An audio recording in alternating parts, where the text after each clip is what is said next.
ఆదేశించారు. ప్రభుత్వ సేవలపై ప్రజలు సంతృప్తి చెందేలా పనిచేయాలని సూచించారు.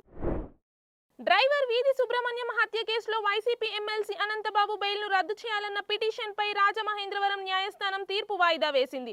తీర్పును ఈ నెల 13కి వాయిదా వేస్తున్నట్లు పేర్కొంది. బీఆర్ఎస్ ఎమ్మెల్యేలు పాడి కౌశిక్ రెడ్డి, గంగుల కమలాకర్ క్యాంపు కార్యాలయాలపై కేంద్ర మంత్రి బండి సంజయ్ అనుచరుల దాడి హేయమైనదని మాజీ మంత్రి కేటీఆర్ ఖండించారు. తన కాన్వాయ్ కోసం సాధారణ ప్రజలకు ఆటంకం కలిగించొద్దంటూ తెలంగాణ సీఎం రేవంత్ రెడ్డి డీజీపీని ఆదేశించడంతో ఆయన కాన్వాయ్ సాధారణ ట్రాఫిక్ లోనే ప్రయాణం చేసింది. శంషాబాద్ విమానాశ్రయం నుంచి తన నివాసానికి రెగ్యులర్ ట్రాఫిక్ లోనే ఆయన వెళ్లారు. తమిళనాడులో ప్రభుత్వం ఏర్పాటుకు అవకాశం ఇవ్వాలని టీవీకే అధినేత విజయ్ మరోసారి గవర్నర్ను కోరగా 118 మంది ఎమ్మెల్యేల మద్దతు ఉంటేనే రావాలని గవర్నర్ స్పష్టంగా చేశారు.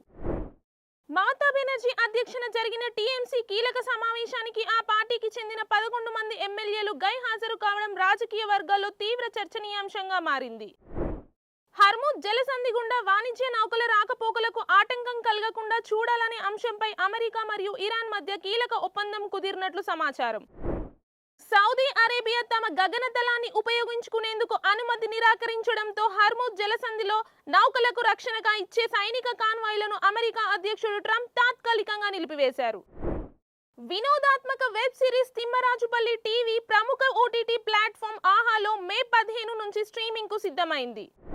Team India star cricketer Virat Kohli తన అండర్-19 టీమ్మేట్ అమన్ప్రీత్ సింగ్ అకాల మరణం పట్ల తీవ్ర దిగ్భ్రాంతి వ్యక్తం చేస్తూ నివాళులర్పించారు.